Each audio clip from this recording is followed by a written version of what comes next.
most wanted terrorism suspect in Europe is now in police custody, but the investigation that eventually caught him is far from over. That's what's first up this Monday. I'm Carl Azus. Salah Abdeslam is the only person suspected of participating in the Paris terrorist attacks who's still alive. The assault last November killed 130 people and wounded hundreds of others in the French capital. The ISIS terrorist group said it was responsible. Abdeslam, who was born and raised in Brussels, Belgium, is suspected of supporting the attackers. He's accused of renting cars and apartments for them. He allegedly drove some of the terrorists to one side of the attacks. Until last week, the search for him had gone cold. But a SWAT team's raid at an apartment in the Belgian capital found Abdeslam's fingerprints, and the suspect himself was arrested after a gun battle near his family home. Police also found a large number of weapons, and they now say that more than 30 people were somehow involved in the November 13th attacks. For the first time since 1928, a U.S. president is visiting the island nation of Cuba.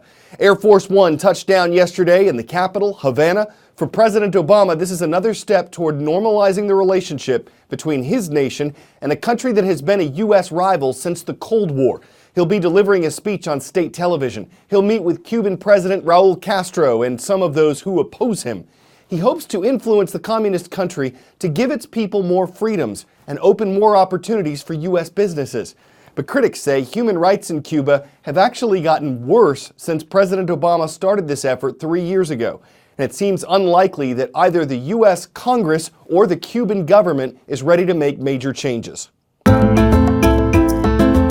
Raul Castro is the president of Cuba. He's probably best known for being the younger brother and loyal confidant, loyal deputy of Fidel Castro. Raul Castro came into power in 2006, although he's always been his brother, Fidel's most trusted deputy.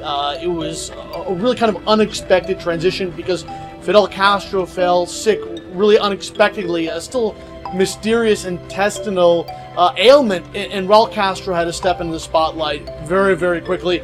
You know, Raul Castro has been with Fidel basically all of his life. He's been his most trusted revolutionary sidekick, really. They fundamentally changed this country. They upended all the political structures, all the power structures, and established the first communist government in the Western Hemisphere. Cuba is really fascinating because it's so close to the United States and yet couldn't have a more different form of government. It is a single party form of government. There are not open elections in that there are multiple parties, and that someone like Raul Castro, who controls the political system, he controls the economy, and he controls the army, he really is, as critics say, a tyrant. Raul's nickname is Raul the Reformer because he has taken steps. And we're talking about Cubans being able to travel, Cubans able to open up their own businesses, sports stars being able to play overseas, which Fidel would never have allowed. The Pope continues taking this leading role in Cuba-U.S. relations, that he, Raul Castro, would go back to church. And this is a man who's a lifelong atheist and avowed communist. Raul Castro is finally emerging as his own man. He's emerging from Fidel Castro's shadow. As with Fidel Castro, Raul Castro's critics have said this is basically someone who'll stay in power at any cost, and that his ultimate goal really is staying in power. Of course, he's in his early 80s. Fidel Castro is now in his late 80s, so it's really just a question of biology now more than anything else. How much longer can these men stay in power? Cuba is not a wealthy nation. Its average income per person is estimated to be around $10,000 per year. Cuba sometimes blames the U.S. trade embargo for its economic problems. That's a limit on the business and travel that U.S. citizens can conduct with Cuba. It's meant to pressure the country to improve human rights and transition to democracy. But Cuba's economy had a major shock in 1990 when economic help from its closest ally, the Soviet Union, stopped. That took away $4 to $6 billion from Cuba's economy every year.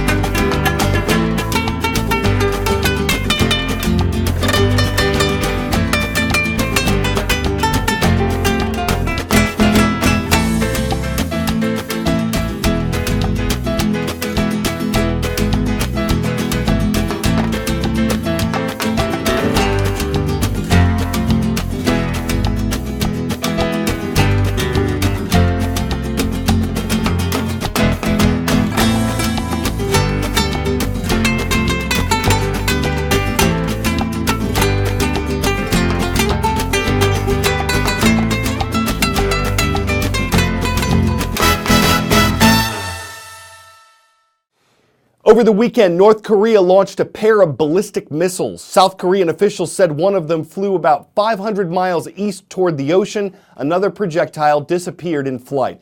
It's an example of saber rattling, or a show of military power from the communist nation. It's been a rival of the U.S. and South Korea since the Korean War in the early 1950s.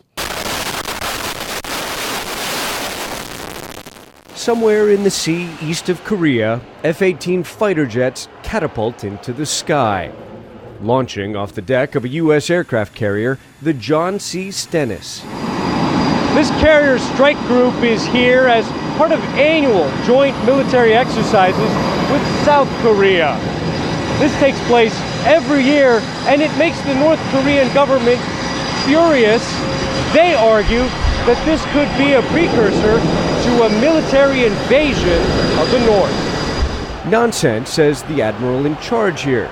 But he says the presence of the largest war machine in the U.S. military arsenal is designed to send a message to North Korea. The provocations and things that you see from North Korea, we hope that our actions here as routine operations help to deter any escalatory actions. North Korea routinely shows off its own military muscle. Some experts argue you have to show strength when dealing with this regime. If you show weakness in the domestic political system, in North Korea, an authoritarian state like North Korea, you're eliminated. And that's how it works in the international system. If you are weak, they will bully you and take advantage of you. They only respect power. The problem is this annual show of force, which includes simulated amphibious assaults carried out by U.S. and South Korean Marines, hasn't stopped North Korea from testing nuclear bombs.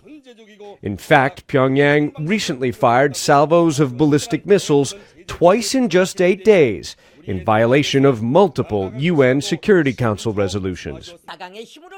Just days ago, Kim Jong-un gave orders for scientists to develop the technology to launch a nuclear warhead on the tip of a ballistic missile. Even those who preach power concede Pyongyang is committed to expanding its nuclear arsenal. They put so much effort, and they're very dedicated to having those capabilities. So if they're not reliable today, they're going to keep working so that they'll be reliable and that they could use them if they needed to use them tomorrow or next month or next year. And so the saber rattling continues. In addition to this strategy of containment and deterrence, experts say the U.S. and its allies are very likely training for other possible scenarios, such as how to take out North Korea's growing arsenal of nuclear weapons if it looks like Pyongyang is about to use them. Ivan Watson, CNN, aboard the U.S. aircraft carrier John C. Stennis.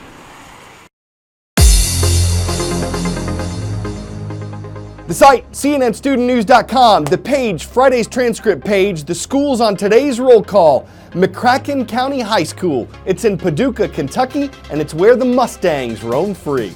Next to the U.S. Pacific Coast, we're making a stop in Issaquah, Washington. It's there that the Panthers are prowling around Issaquah Middle School. And crossing the Pacific, we come to the island nation of Indonesia, and it's great to see North Jakarta International School watching in Jakarta. Before we go, monkeying around with magic. Who doesn't love a really good card trick?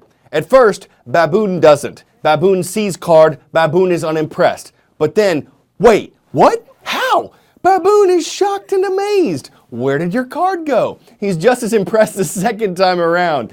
It's an illusion the animal had probably never seen before, and it's easy to see why this is one of America's funniest home videos.